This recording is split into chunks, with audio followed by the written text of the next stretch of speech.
A pocket knife was a primary tool for many a man back in the good old days.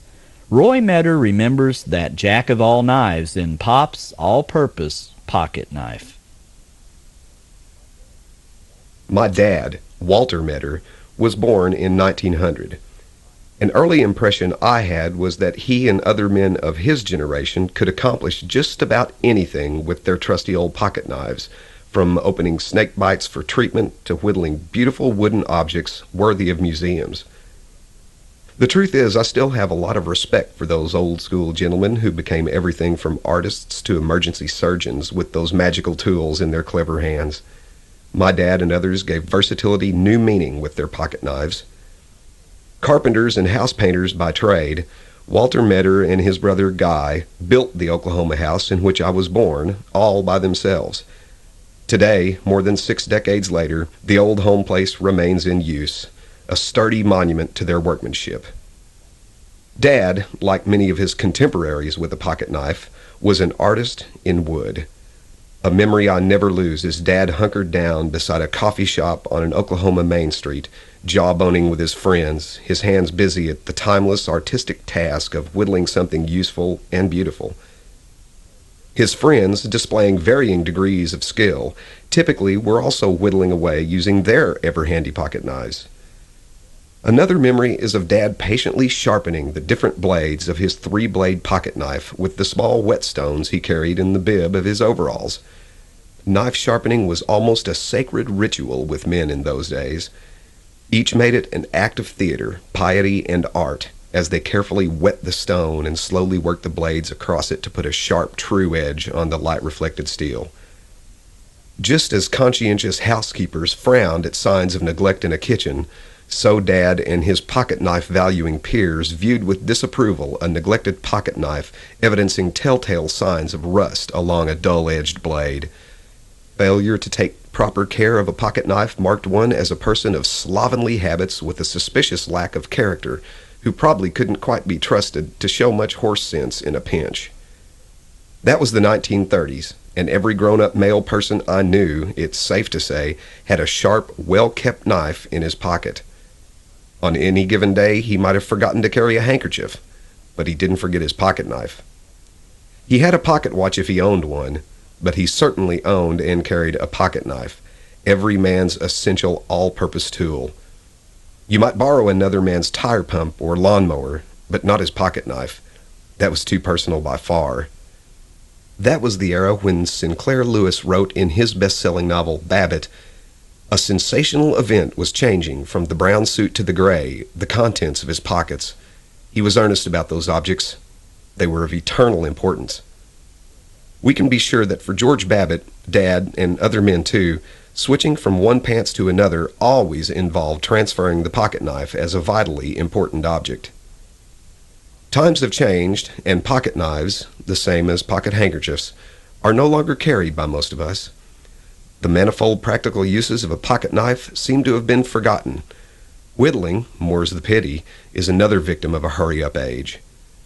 In addition to whittling in all weather and seasons, Dad used his pocket knife dozens of times a day for more tasks than memory could hope to resurface. His favorite knife wasn't one of those Boy Scout or Swiss Army knife tools with a wild variety of blades from corkscrews to nail clippers. He preferred a relatively simple 3-blade knife, in size about halfway between a powerful jackknife and a tiny knife for tiny tasks. His pocket knife was superb for whittling. It was equally functional for what seemed like 1,001 other jobs, such as putting a sharp point on a lead pencil, cleaning fingernails, repairing the sole of a leaky shoe, peeling a juicy red apple and producing a neat long spiral of peel that stretched out like a red ribbon, digging for treasure at the bottom of his pipe, cutting string to wrap a package, punching a new hole in a leather belt, and prying open a bottle of strawberry pop. Then there was Mumbledy-Peg. He played Mumbledy-Peg with me when, as a boy, I experienced one of life's great adventures, getting my own first pocket knife. Mumbledy-Peg, if you've forgotten, was an intriguing pocket knife game based on skill in tossing a knife so the blade stuck neatly in the ground. I never beat Dad at Mumbledy-Peg, but it was unforgettable fun trying. Since mumbledy-peg and asphalt pavement don't suit each other well, that's one old game we see little of these days. Yet, some of us remember. The development of better cutting tools has been a fundamental human pursuit since the Stone Age days of Alley-Oop and Friends. The progress of humankind toward modern times can be clearly charted in terms of improved cutting tools, from primitive bone and stone improvisations to stainless steel 20th century blades. We don't know the name of the clever inventor hundreds of years ago who came up with the broad idea of folding a knife's blade inside its handle to produce the first pocket knife. We and our pockets owe that smart innovator a lot. Examine a good pocket knife up close, and you'll see what a complicated and wonderful device it is. The handle to hold the blade or blades has numerous parts, including 2 linings, 2 outer scales, 2 bolsters, and a spring. The spring has to be set just right so a blade is held in place firmly, whether open or closed. The assembly and adjustment of pocket knives is called cutlery, and a cutler is one of the most skilled workmen in the entire metal industry, wrote Louis Beament when he was the secretary for the Associated Cutlery Industries of America. I was impressed by the 3 reliable blades in Dad's knife, how they opened and closed smoothly with scarcely any room between them, yet never touched or interfered with one another. The knife itself revealed tremendous workmanship. In an era when whittling was still a widespread and productive recreation, tremendous workmanship is what Walt Meador also accomplished with that versatile, portable, valuable tool of tools for artisans, artists, and workmen, the pocket knife.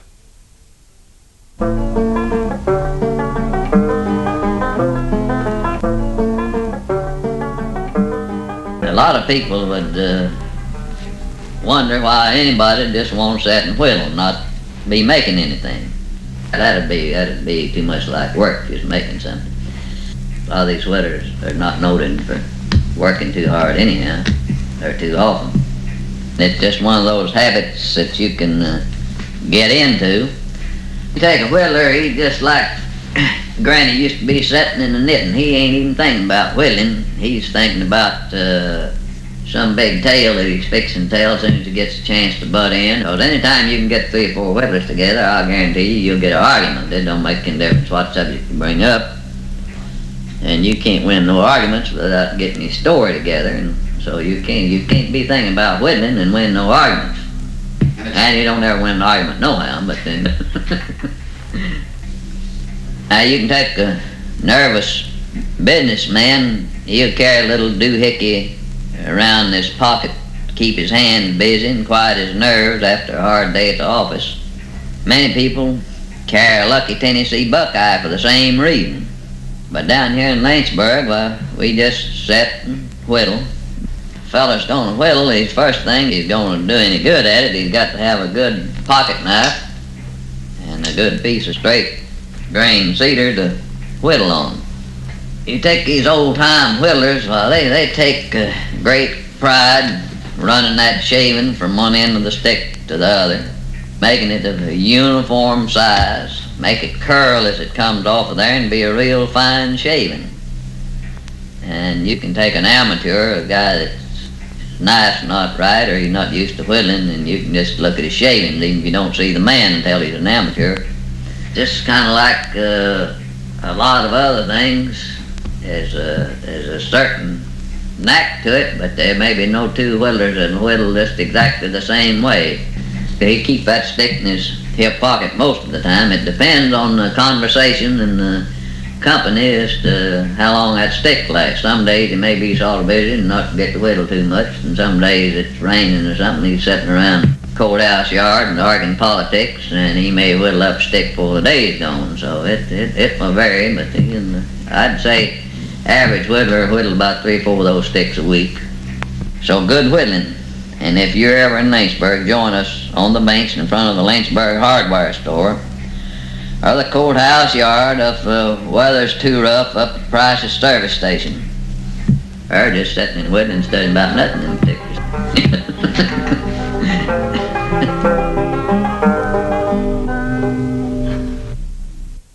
That was Herb Fanning from an old recording of The Voices of Lynchburg, Tennessee.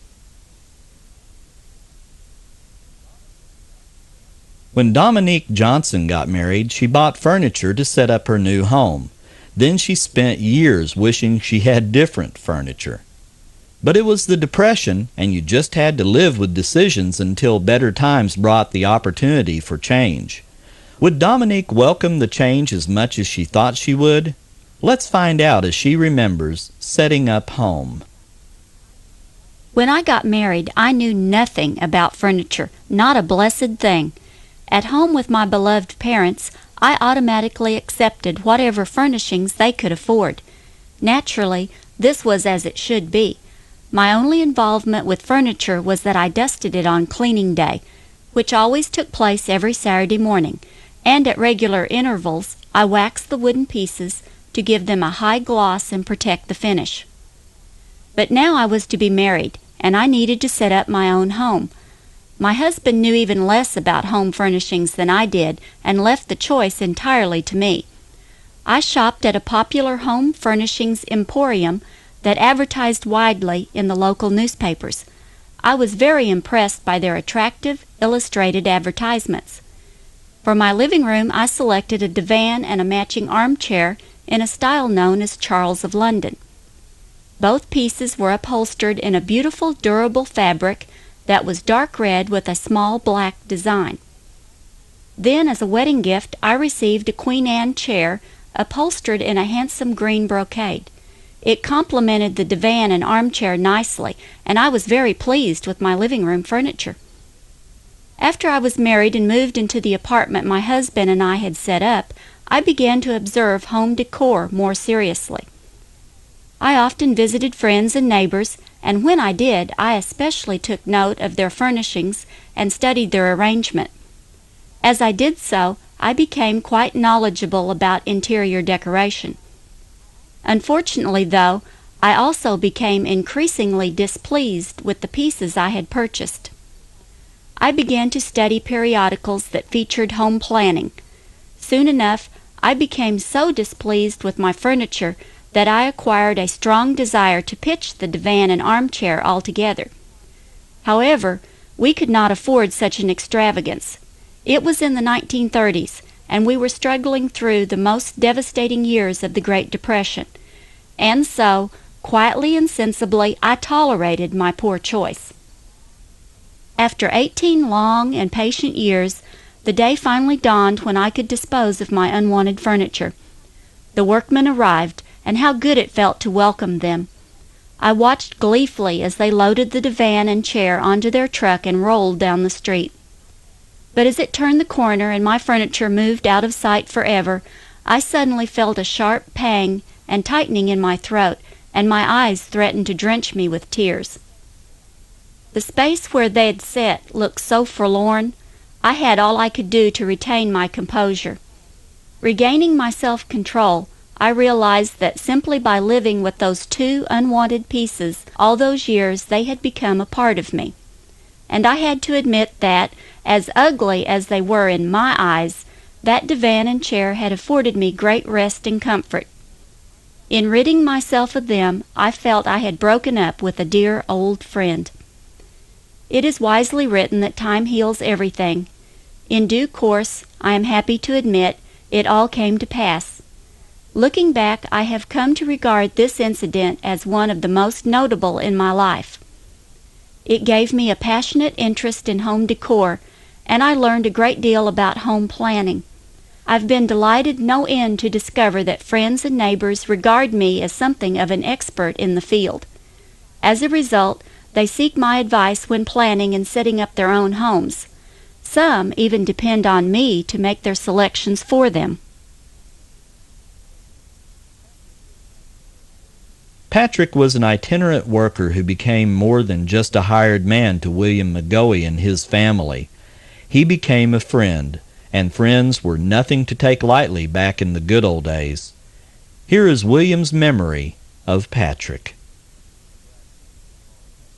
In Nebraska, in the fall of 1933, a long-haired man in dirty, ragged clothes knocked at our old farmhouse door. It was late in the evening, and the small man stood in the shadow of the porch. I went to the door, followed by our half-collie, half-coyote dog, who stood by my side. I could barely see the outline of the man as he stood in the semi-darkness, and I called to my father. Dad opened the screen door, and the dog, with a growl in his throat, tried to squeeze out between Dad and me. I caught him by the scruff of the neck and held him back. The small man spoke in a gentle voice. "Sir, I've come 30 miles today. My horses and I are tired and hungry. I would gladly work for room and board for my horses and myself until it's time to harvest the corn." I was lighting the old kerosene lantern as Dad said, "Help the gentleman take care of his horses." The man said his name was Patrick, and we accepted him for his gentle manner despite the fact that he had never given us his last name. We had the feeling he was a man who could be trusted. We unhitched his horses from the wagon, watered them at the old horse tank, and took them to the barn. While I forked down some hay for them from the haymow, Patrick removed the harness from their tired bodies. We gave each horse a can of oats, and as he pulled the collars from the horses' shoulders, I noticed they had sores on their necks and shoulders. I gave Patrick the old Raleigh horse salve, and he applied a generous amount to each horse's neck and shoulders. We returned to the house where Mother had a plate of hashed brown potatoes, a couple of fried eggs, and some bacon waiting for the hungry man. He washed while Mother poured him a mug of steaming coffee. As he sat down to the table, he folded his hands reverently and quietly thanked our Heavenly Father for food and a safe place to stay. He ate the meal hungrily and answered the few questions Dad asked him. This was in the heart of the Depression, and he had traveled many miles trying to find work of any kind for himself and his team. After eating, he stood and said he would spend the night in the haymow. But Mother assured him that we had a spare bedroom, and it was not necessary for him to sleep in the barn. The next day he took a bath and wore some of my clothes, while Mother washed and mended his worn and dirty jeans and shirt. Soon he was accepted as a part of our family, and he accompanied us on our weekly trip to town on Saturdays. Dad took him to the barber, and he got a shave and a haircut. He was really quite handsome when he got cleaned up, and the long hair cut in style. Dad bought him some new clothes. Jeans were less than $1, and a shirt could be purchased for 49 cents, but he was very appreciative. Until it was time to pick the corn, he and Dad mended fences, got the wagons ready for picking, and all the while visited and enjoyed each other's company. When the corn was ripe and ready to pick in late October, Patrick and his team were ready and anxious to get into the field. Corn was picked and shucked by hand, one ear at a time, and you could hear those ears hitting the bangboard of the wagon early in the morning while it was still dark. After our corn was picked, Patrick picked corn for all the surrounding neighbors, but he made our house his home and returned there each night. One Sunday we invited him to church in our small rural parish. He seemed glad to go. We only had an interim minister, one who attempted to fill numerous pulpits, and for some reason this particular Sunday he was late. The congregation grew tired and restless and were about ready to leave when Patrick asked if he might fill in until the minister arrived. We accepted his offer gladly, and he walked to the pulpit, opened a well-worn Bible he had in his pocket, and read Scripture, offered prayer, and spoke eloquently. Our minister came in and sat down quietly in the back of the one-room schoolhouse where the services were held. When Patrick finished speaking, he was the first to shake his hand and congratulate him on a fine sermon. When all the corn had been picked, he sold his horses and wagon, bade us goodbye, and left on the train, never telling us where he was going or what he planned to do. Years later, we saw an article with a picture of Patrick in the newspaper. He had achieved his ambition and realized his dream. He had attended a seminary and become a minister of a large, active church not far from our home. Quite a few years back, when Janice and I made our weekly trek from the farm to town for groceries and other supplies, our route always took us past the home of a friend I really never knew. I feel in some ways we knew him quite well. Almost every sunny day as we drove our old Ford toward town, the elderly gentleman was there, sitting on the porch, puttering around the yard, working in the garden. Our friendly ways were returned with interest, smiles and a tip of an old flop hat. Not that we were any more special than any of the other folks passing the little frame house. It was as if he thought he had some sort of obligation to be more than a little neighborly, as if there was responsibility in living, as the poet said, in the house by the side of the road. We saw him giving other cars the same treatment as we had received, and realized this was truly a friend of man. I had grown up in another house by the side of the road, only about 20 miles north of this one. I remember Mama and Daddy being the ones with the friendly ways to passers-by. There was a comforting continuity in seeing the old man with the flop hat and feeling the warmth of his sunny, if unspoken, hello. For a long time it was the man and his wife, just like it was Mama and Daddy, just like it was Janice and me. I told myself that Janice and I would have to stop by and chat with the couple. I could easily see the four of us becoming fast friends. He and I would talk about fishing, the garden, and the weather. She and Janice would talk about canning, children and grandchildren. But we were always headed to town and, well, you know. So we always waved and smiled at them as we passed by, our friendship confined to a quarter-mile strip of roadway. We saw them out hoeing in what was obviously her flower beds. We saw them walking hand in hand down the driveway to the mailbox. We saw them swinging together on the old porch swing. Then one day he was alone. From that time on there was a melancholy touch to the old man's wave. Glancing down the bank at us as we drove by, he would smile and touch the brim of the flop hat. Our eyes would meet in the briefest of communion. Then we would be on down the road. I redoubled my resolve to stop by and meet him. I just needed the right excuse, something other than, we were just passing by and... For a couple of more years, he continued his ambassador of the road status. He was confined to the old porch swing from which he waved feebly. Then he too was gone. We thought at first he might be visiting somewhere for a couple of weeks.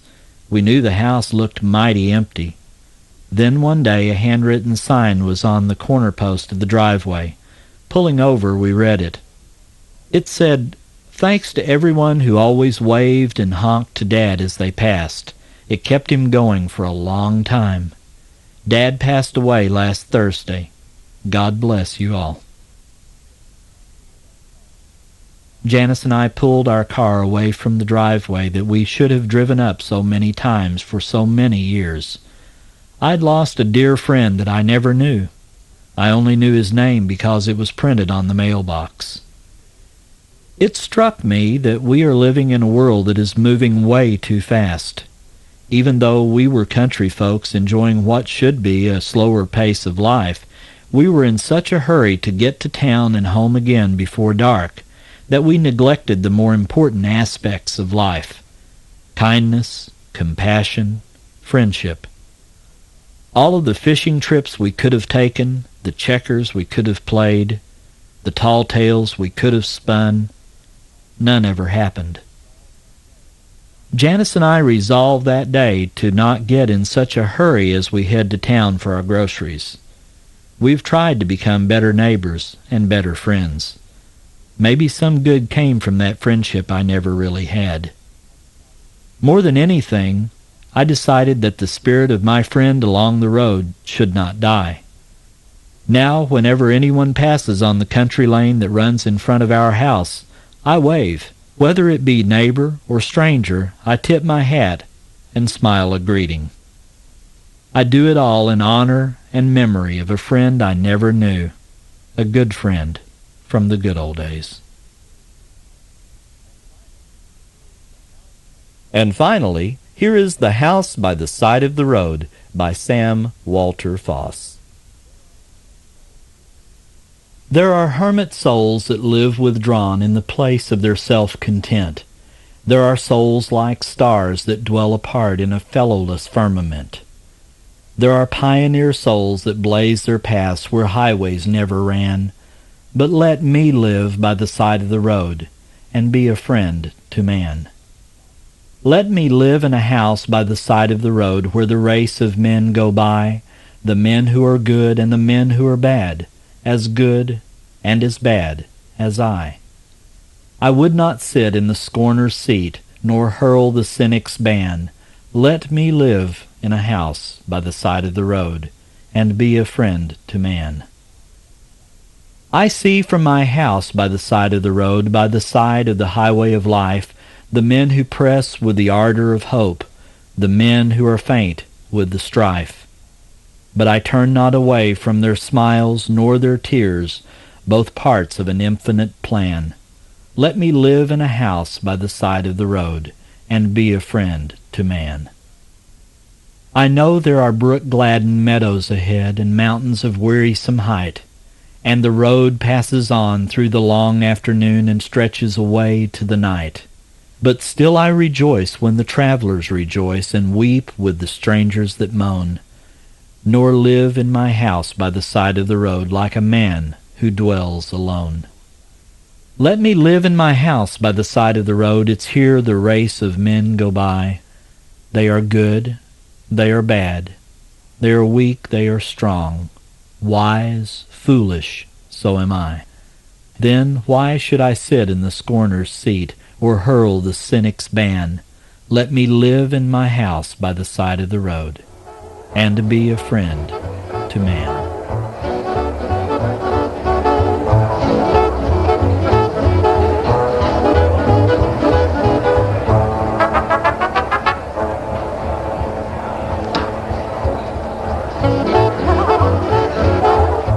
I hope you've enjoyed this look back at those special seasons gone by. Till next time, this is Ken Tate, reminding you to always remember the best, and God bless.